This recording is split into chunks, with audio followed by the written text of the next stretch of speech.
I blew out the candles on my birthday cake after my parents told me to make a wish. It was just my parents, my Uncle Alfred, and me, as always. Don't think it was a sad birthday party for me. It was all I had ever known, so I was as happy as I could be. "What did you wish for, champ?" asked my dad while cutting the cake for all of us. "I wished I could go to school," I said. I didn't mean to make them feel bad, and I was happily surprised when my mom grinned and nodded at my uncle. Please take a second to hit that like and subscribe button. You can also ring the notifications bell so you know when a new crazy story is out. "What are you so smiley about, Mom?" I asked her. "Elias, why don't you open up your uncle's gift?" she asked me in return. My Uncle Alf placed a rectangular box in front of me. It was pretty small. I undid the bow and opened it to find a pair of glasses. I looked back and forth between my parents and my uncle. "My eyes are fine. Why should I wear glasses?" I asked them. My uncle took the glasses from me and showed them to me from every angle. "I designed these puppies a while ago, Eli. They filter it out," he said. It took me a second to catch what he meant. They could fix my eyes? You see, I was born with a rare condition, or curse as I like to call it, because it had caused me nothing but trouble and hardship. My parents told me that when I was born, the doctor who delivered me cried harder than I did the first time because she couldn't bear to see me cry. They say she wouldn't let go of me, saying I was hers. My dad finally got a hold of me and gave me back to my mom. Someone came to get the doctor out of the room, but when the nurses came to check on me, they all had the same reaction as the doctor. They tried to snatch me out of my mom's arms. My parents had to fight people off just to take me home. Anyone who looked into my eyes, they became obsessed. My parents soon realized it wasn't safe for me to be seen. I've never experienced it myself because the only people I've met face to face are relatives and it doesn't work on them. I've simply always trusted my parents when they say I can't go outside. "You mean I can finally?" I asked in disbelief. "If they work, you can go to school," said my dad, squeezing my shoulder. I had wanted this forever. I had never been to school, or to a party, or to anything really. I was 17 and had never seen a girl I wasn't related to, not in real life.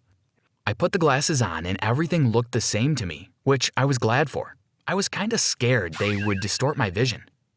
"We have to try them out. It's the only way to know if they work," said my uncle. I was so nervous. I was shaking.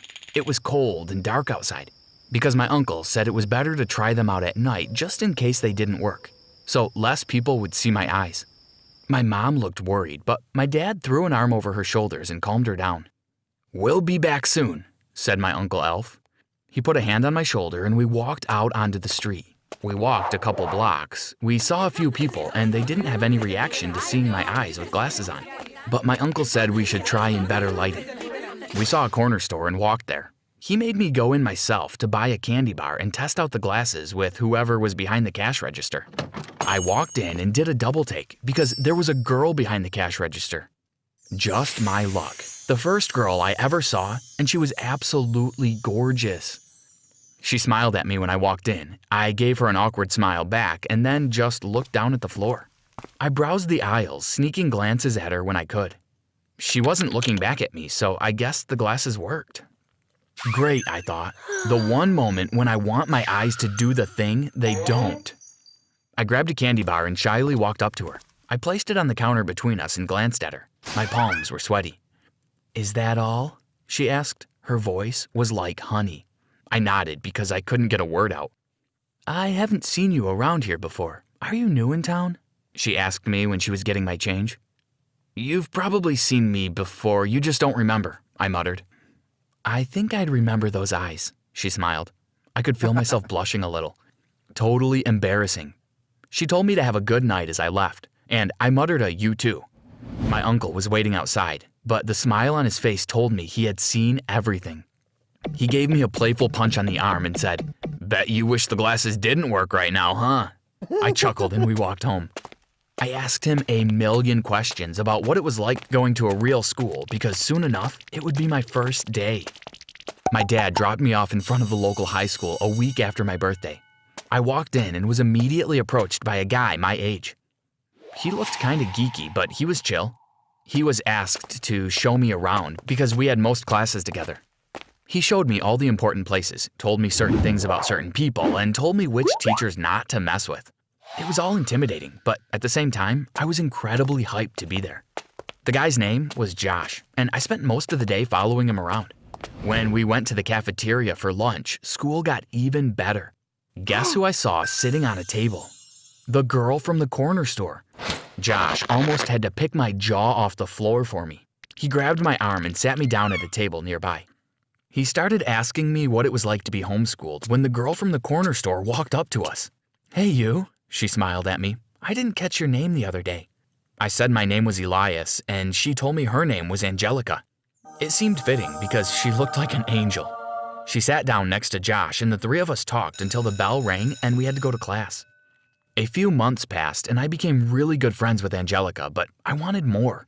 She got me a job at the corner store so we could hang out while I stocked shelves and she did inventory while sitting at the counter.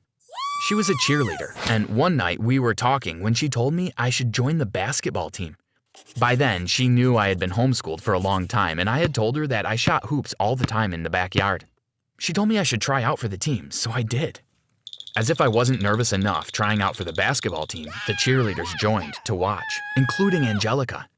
I was better at shooting hoops than any of the other guys, even the ones already on the team. The next trial was that I had to play against the best player. Stakes were high. If I won, I could join. We were both sweating, both concentrating on winning.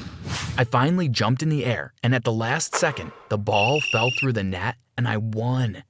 I ran up to Angelica, picked her up, and spun her around. She laughed super loud, and that's when I knew I had to ask her. "Will you be my girlfriend?" I blurted out.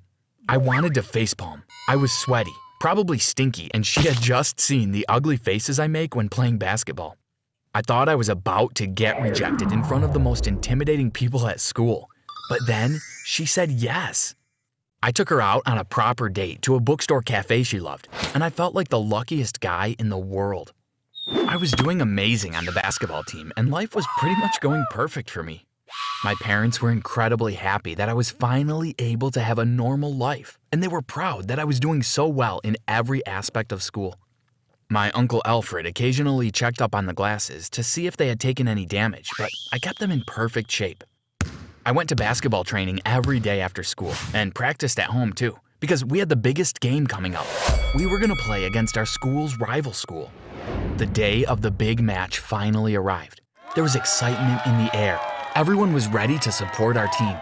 There was tension between our school and the visitors. We were uncomfortable having them in our territory. Before the match, we shook hands with the other team. There was an unspoken rule to squeeze the other team's hands as hard as possible to intimidate them. The other team's coach came up to our coach, and they got into a heated argument. "No glasses! You better get 4 eyes off the court!" the other coach shouted. "You want one of my best players to play blind? How about I blind you?" my coach shouted back. I was afraid this would happen, since I'm technically not allowed to wear glasses. Our principal got involved and settled the matter. My parents had told her that I could hardly see at all without glasses, so an exception was made. When the timer started, we became animals. My team worked together like a machine, and we were winning. Suddenly, one of our best players tripped and twisted his ankle. It all seemed lost, but we managed. I was running towards a teammate, shouting I was open, when I saw some jerk from the other school flirting with Angelica. She looked uncomfortable, trying to get away. I was too distracted watching her, wanting to help her get away from that creep, that I didn't notice my teammate passing to me. He hit me square on the jaw, and I stumbled backwards. I felt my glasses fall off. I shut my eyes fast enough for no one to see and kneeled down to look for them, still with my eyes shut. I could hear everyone else around me still moving, and then I heard glass shatter. People noticed I was on the floor, so someone pulled me up. They kept shouting at me to just open my eyes, but I shouted back that I couldn't. I just couldn't. Then I felt someone shove me full force and I fell backwards onto the floor, opening my eyes. I looked around and everyone went quiet. "Uh-oh," I muttered. I watched everyone's eyes go pink and red for a second. Then they returned to normal, but they all looked like beasts. They stormed towards me, almost tearing each other to shreds to get at me. I ran out of there as quick as I could, but they grabbed hold of my basketball jersey. I managed to make it through the doors, but they ripped part of my jersey off. I didn't have a way to get home besides on foot, so I had to run.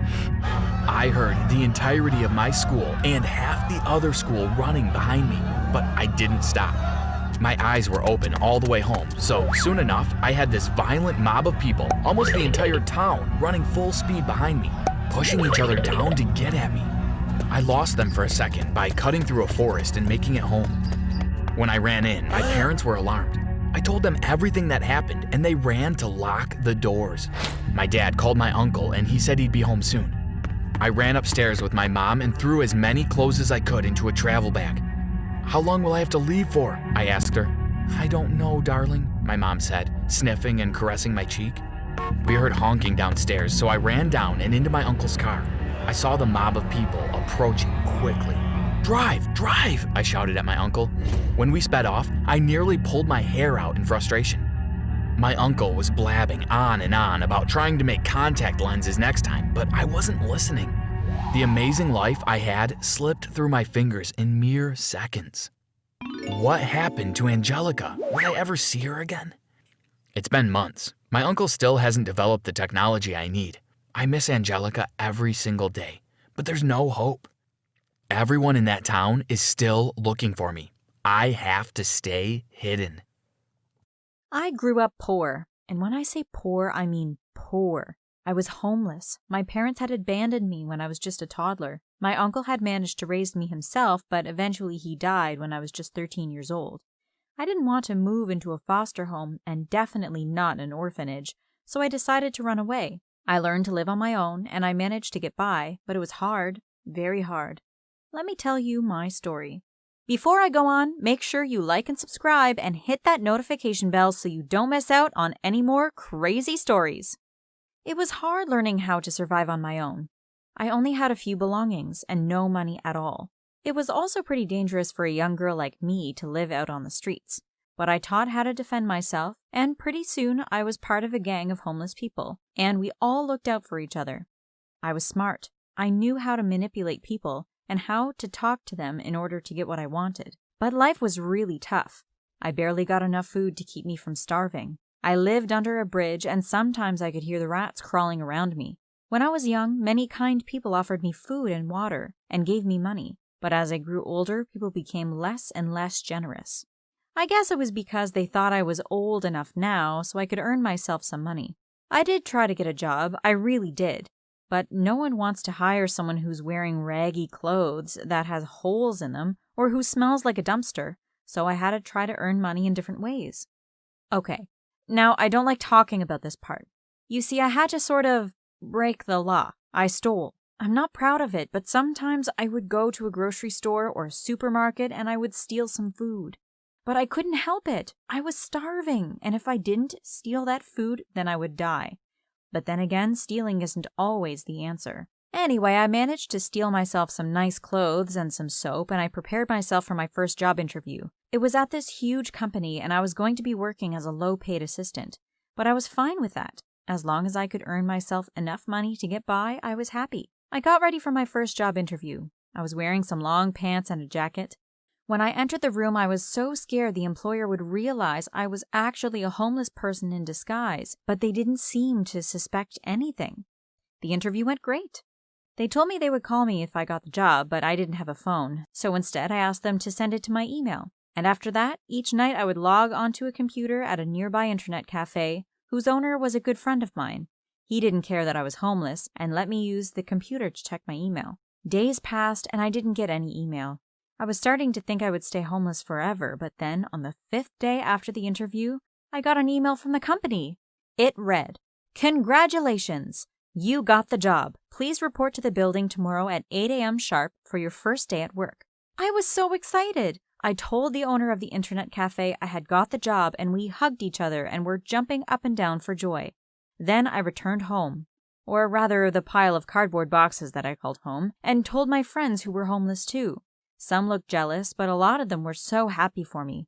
Finally, I was going to earn some money. The next day I got ready wearing the same clothes as before, and I even made sure to wash myself in the river nearby, so I didn't smell on the first day at work. I walked over to the building since I had no car, and I couldn't afford a ticket for a bus, so I was kind of sweaty when I arrived. But the first day went fine. It was really easy. All I had to do was type up some number sheets and basically work as the boss's assistant, printing stuff, getting coffee, organizing meetings. It was pretty fun, too. I worked like that for a few months and things ran smoothly. My boss was really nice, too, and I could tell he was super rich.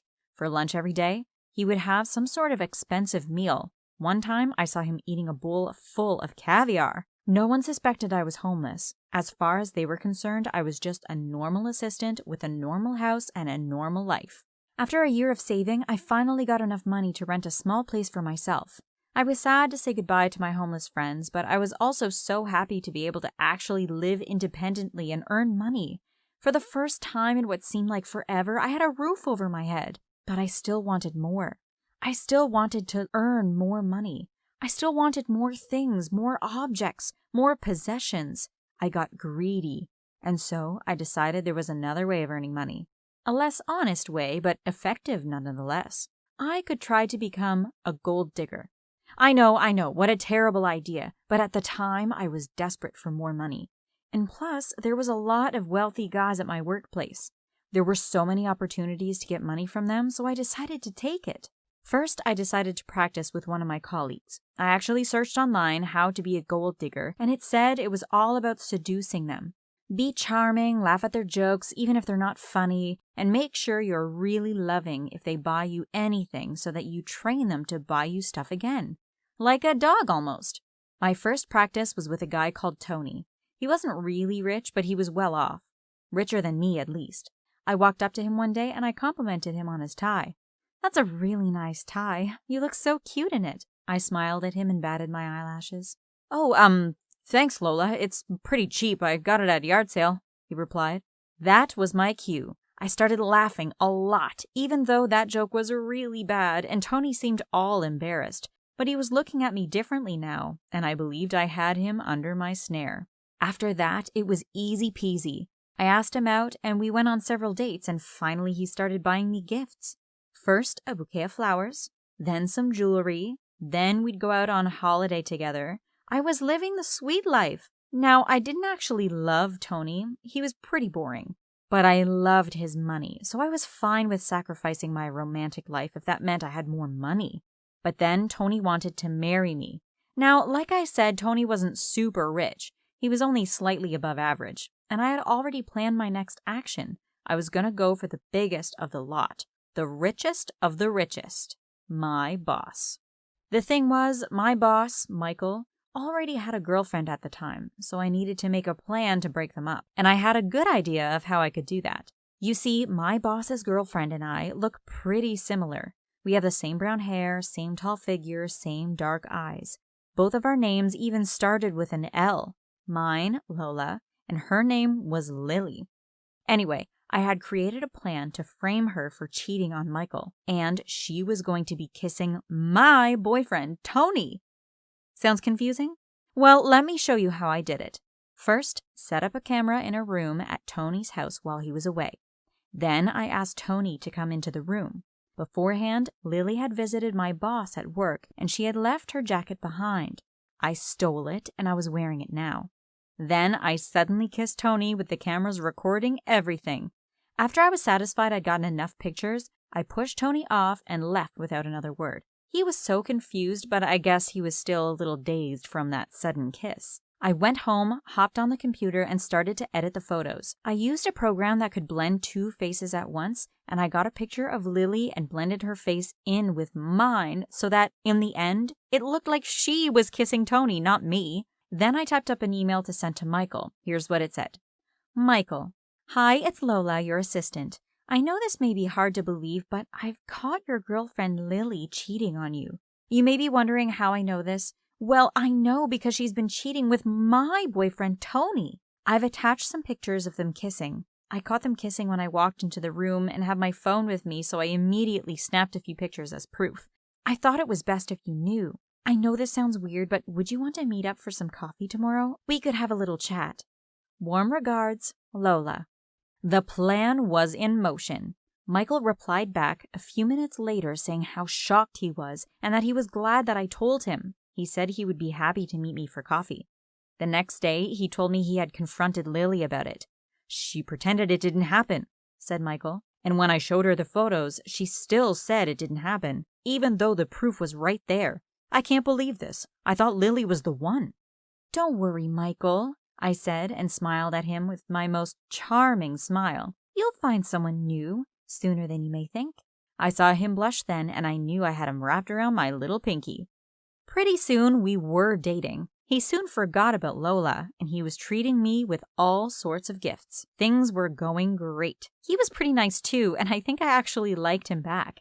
Then came the next phase of my plan. I needed to marry him. I kept hinting at him that I wanted to get married really soon, and then we had a romantic dinner at a fancy restaurant where I was pretty sure he was going to get down on one knee. And sure enough, he did. I said yes immediately, and then someone appeared at our table, and my plan was ruined. It was Lily.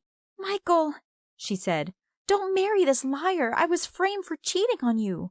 What? Michael was so shocked. Don't listen to her, Michael. Trust me, I said.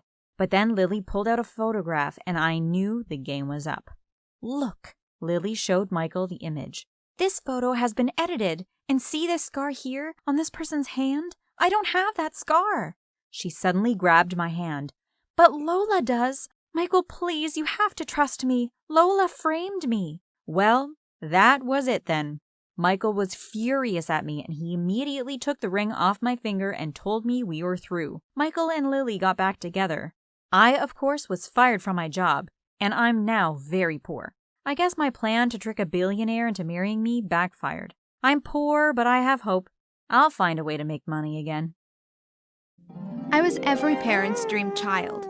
As a baby, I only cried if I was hungry or tired. Sometimes my parents would open my bedroom door to find me in my crib, laughing at nothing. They always thought it was weird, but they appreciated it. They never lost sleep or fought over who had to wake up to feed me.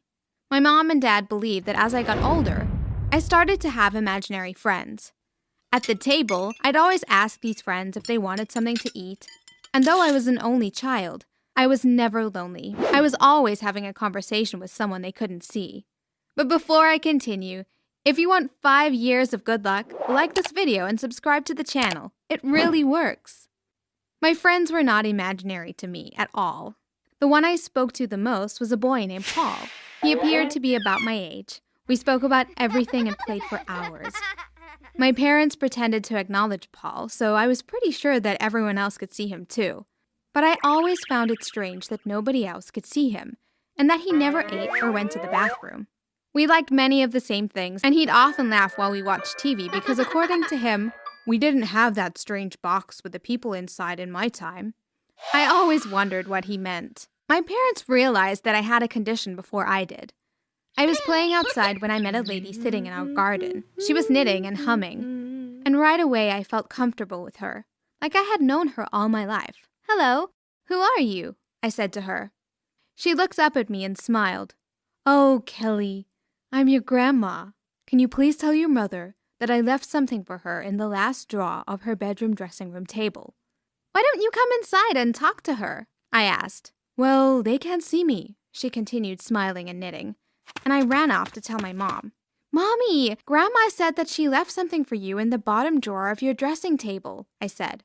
"Grandma? Are you okay, sweetie? Where did you see her?" she asked. "She's sitting in the garden, knitting," I said. "Stop your silly games." My mom started, then looked like she'd stopped to think for a while. "Can you tell me what she looked like, Kelly?" she asked. "Well, she has a round, friendly face and a lovely smile. She didn't look as old as normal grandmas looked. She was wearing a blue and purple dress, and she had a kind voice. Oh, and she smelled like cinnamon," I replied. My mom looked shocked, and I could have sworn that her eyes began to fill up with tears. Later, I heard her talking to my dad in their room. She described her perfectly, and she sounded like she was wearing her favorite dress, the blue and purple one. I went to search the last drawer of the dressing table, and I found a locket I thought I had lost. Look, when you open the locket, you can see a picture of me with my mom. It's my most treasured possession. My dad didn't say anything for a while. Then he said, "Well, I've heard of kids having supernatural experiences like that. Do you think we should try to explain it to her or get her some help?" My mom said nothing. I didn't even know what supernatural meant. I walked away and went to play checkers with Paul. Much later in my life, I found out that none of my 4 grandparents were alive. I only realized that I had a condition when I was about 12 years old. I don't know why I never found it strange, but Paul had remained the same age. He was still a small boy, and I was taller than he was. He didn't seem to mind, and we were still best friends. Anyway, one afternoon I was walking home after school with some girls in my class. One of the girls, Jasmine, had an idea. Hey, why don't we take a different path today? I'm tired of the same old walk. I know another way for us to get home, she said. We all agreed and followed her. As we walked, I noticed a cemetery in the distance. I had never been to one before, but I had seen them on TV. As we walked closer, I noticed many balloons and smiling people. There was also music and dancing. Hey guys, it looks like there's a party over there. Do you want to check it out? I asked. Where? Said Jasmine. I pointed to the cemetery and they all started laughing. There's nothing there. Good one, Kelly, Jasmine laughed. I thought they were the ones joking with me because I couldn't understand how they couldn't see it too. I took out my phone and decided to take a picture to save the weird memory. However, when I checked the gallery to see the picture I had saved, the cemetery looked completely empty. I don't understand this. I see people over there, but I don't see them in the picture, I said, sounding like I wanted to cry, because honestly I did. I was really confused. We seriously can't see anything over there, and that is a really weird place to see people, or for people to have a party. Why would people have a party in a cemetery? Maybe you can see dead people, Jasmine laughed. I froze for a while. What if I really could? I'm going to go over there and talk to them, I said. No! The girl shouted and pulled me away until we were far away from the cemetery. That afternoon, when I got home, I had a long conversation with Paul. I told him what I had seen in the cemetery and what my friends had said. You didn't know I was dead? He asked. What? I replied. Well, look at me. I don't change my clothes, I don't eat, I don't grow. I died of a fever in 1865, he said. It took me a while to fully grasp the reality of my ability. When I became more comfortable, I started to boast about it. I boasted so much to my friends that one day Jasmine had a crazy suggestion. Kelly, if you can really talk to dead people, why don't you break into the haunted mansion down the street? The house she was referring to had been deserted for years. It was alleged that a family was murdered there, and as a result, no one wanted to go anywhere near there. I knew it would probably be a crazy experience for me, but I agreed to do it. I met my friends on a Saturday afternoon, and we walked to the house. They all stood outside looking worried. Are you all going to make me go in there by myself? I asked. Okay, we will come with you, but we'll stand very close to the door, Jasmine replied. The girls walked with me to the entrance. The door was unlocked, so I opened it and walked inside. Ew, it looks horrible in there, Jasmine squealed. But I saw nothing horrible. The house looked very clean, modern, and luxurious even. I saw maids walking up and down the stairs. Some were polishing banisters, others were mopping the floors. I walked further inside and a man tapped me on the shoulder. He was dressed in a black suit and he looked like he might be a butler. How can I help you, dear? Are you lost? He said. Oh, no, I didn't think anybody lived here. I'm sorry, I replied. Well, don't be sorry. Why don't you come talk to Mrs. Bentley? She owns this house, but she's often very lonely because nobody ever comes to visit, he said.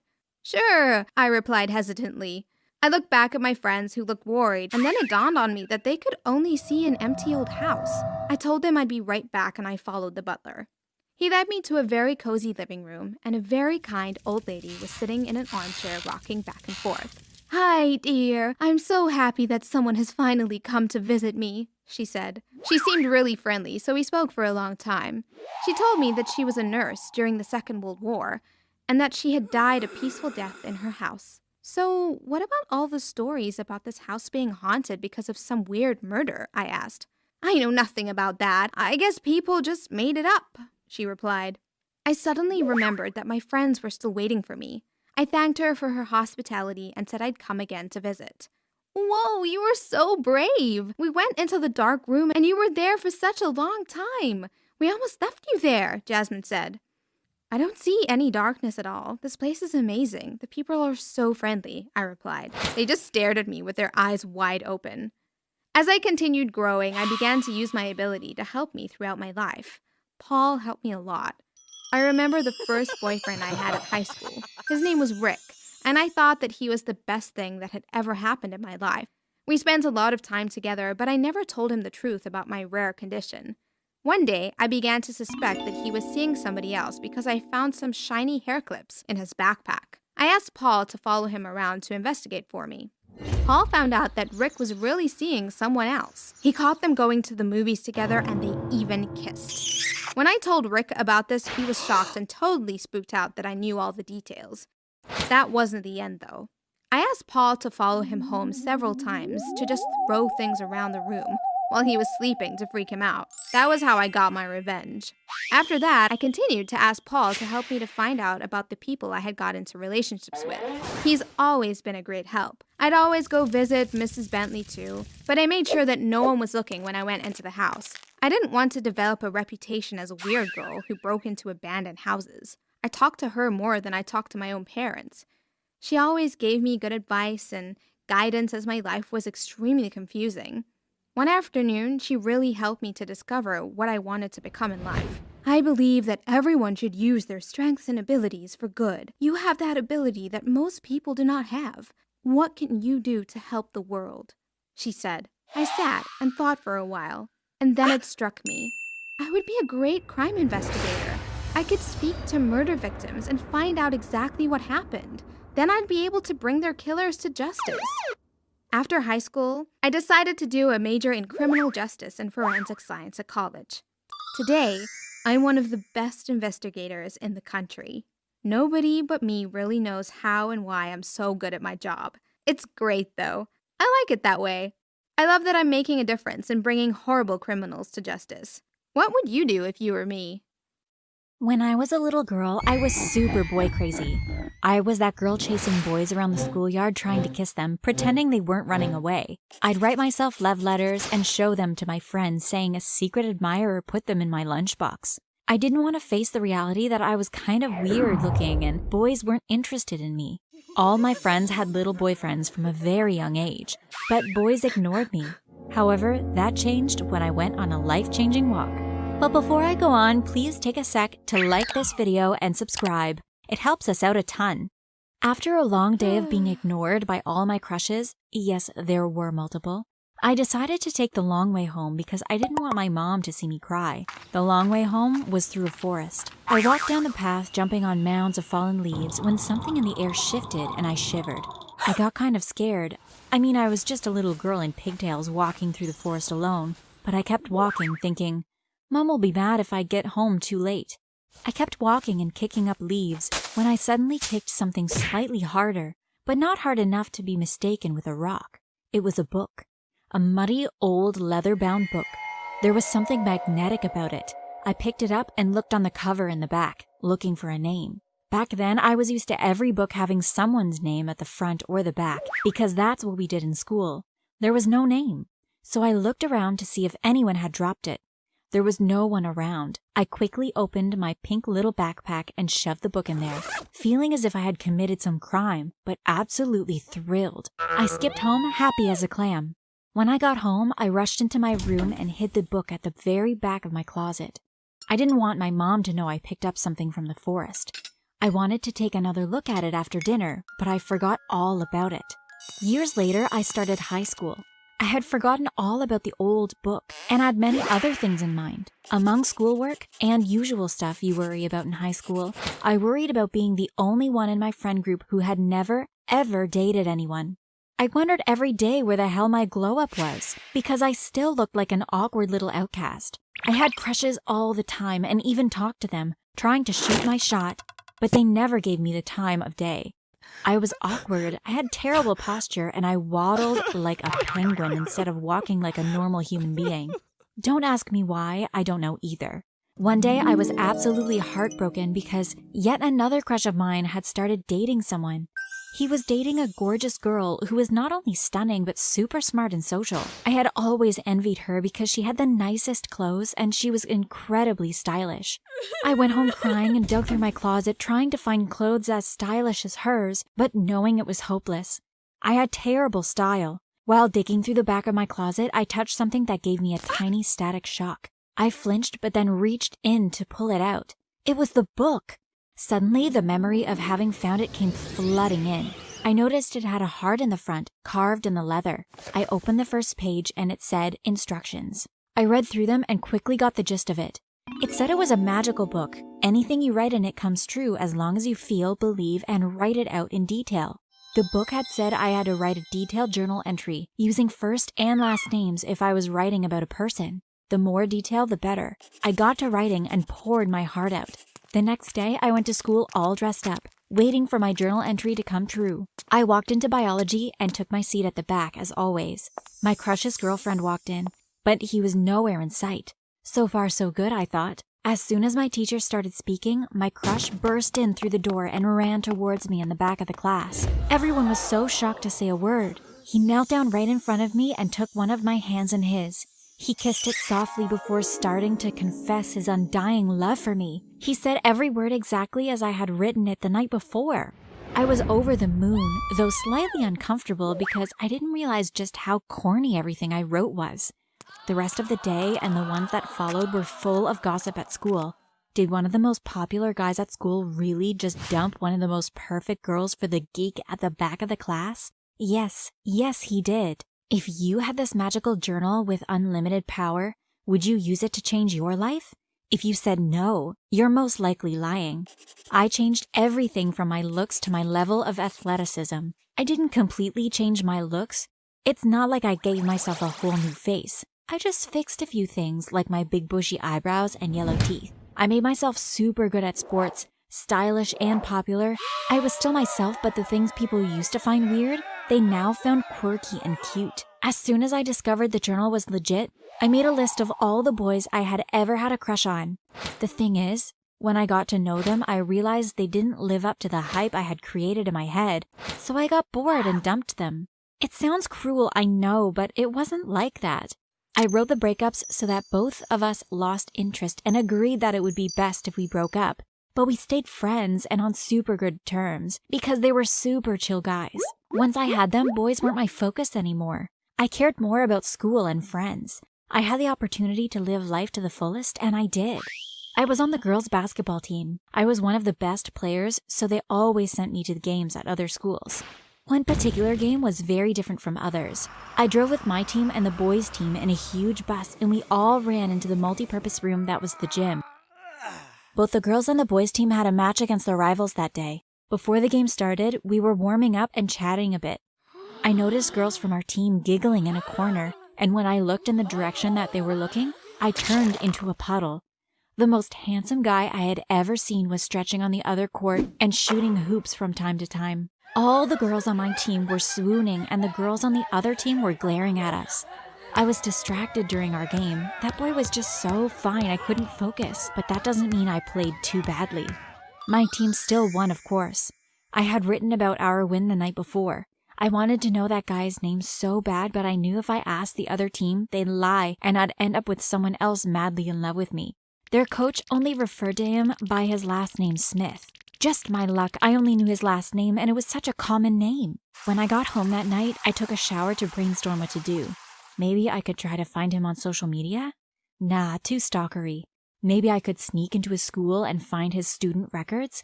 Even more stalkery. I finally decided to just use his last name and hope for the best. Huge mistake. I wrote this journal entry about Smith and me meeting on the street and him not being able to take his eyes off me. But when I went out the next day, at least 12 men of all ages couldn't take their eyes off me. I wanted to crawl into a hole and hide. I arrived at school to find the exact same thing. A bunch of guys just staring at me. I had never realized just how many people in my school had the last name Smith. My lab partner, who never really said much to me besides school-related stuff, was suddenly all over me, asking if I had a boyfriend and what flowers I wanted at our wedding.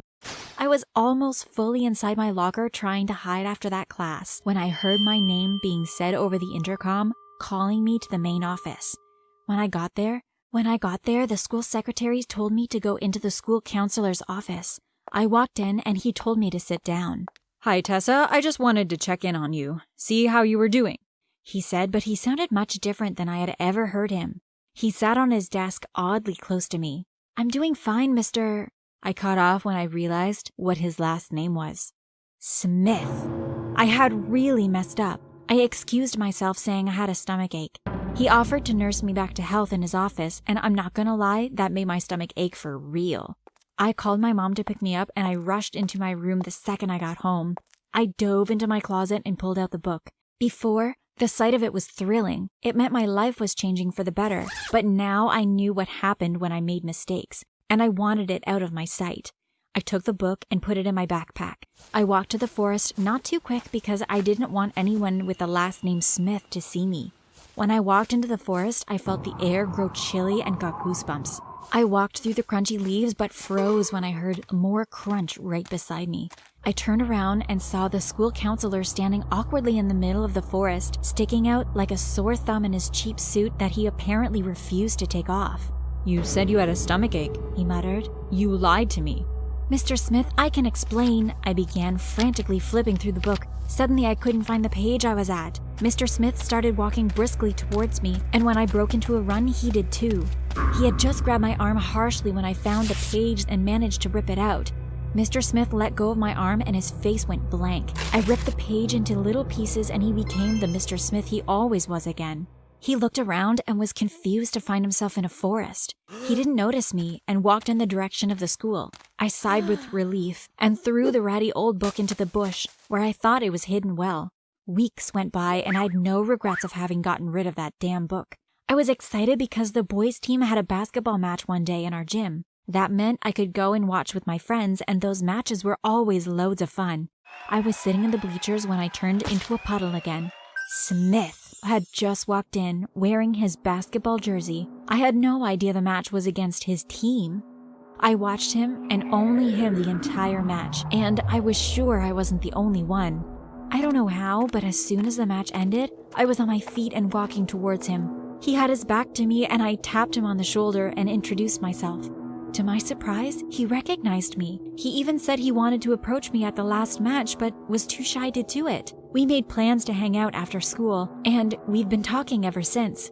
Turns out I didn't need magic to get him to like me. I just had to go up to him and talk.